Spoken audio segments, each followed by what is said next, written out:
Well, I nominated my dad because he was kind of a pioneer in the field of collegiate tennis coaching in the state of Texas, and on a national level also. He was the first to start recruiting foreign players. He started that back in the 50s, which was unheard of at the time, and so he was able to recruit some phenomenal tennis players. He would send letters to Wimbledon, and he would just look at the names of players and just send them letters and tell them about Lamar University, Lamar Tech at the time, and offered them a scholarship to come to the United States, play tennis, hone their game. And he was able to recruit some really phenomenal players, like Cliff Drysdale was one of his players that he recruited from South Africa. He took Lamar University, it was Lamar Tech at the time. He took that school from basically an unknown to a national power in tennis, and they competed with major universities.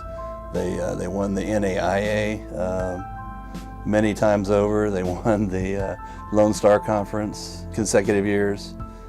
And then he was my tennis coach. It was another reason I wanted to nominate him, is because he coached me when I was in college, because we moved away from Texas for a few years and we moved back.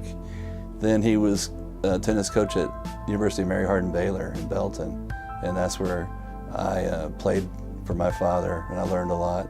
Well, he grew up in Waco. I think he was playing basketball and tennis mainly. Where he grew up was near the tennis center there in Waco, and I guess he just got into it as a youth and stayed with it. And he played tennis when he was in the service during World War II.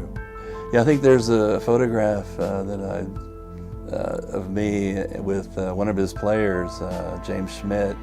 After they won a national championship, he's holding me as a baby.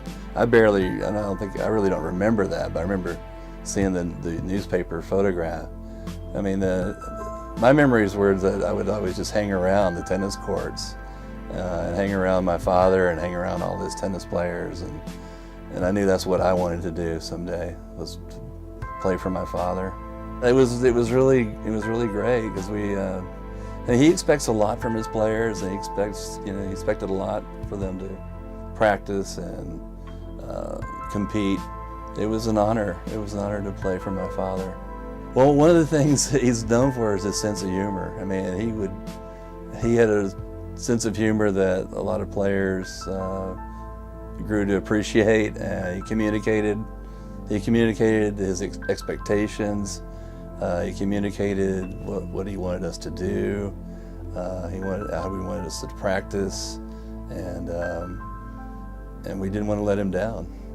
I would like to thank Ron Woods for encouraging me to nominate my father for this honor, and I would like to thank the Hall of Fame committee for selecting my father to be inducted into the Hall of Fame, and I would like to thank everyone for coming out and attending this event and honoring my father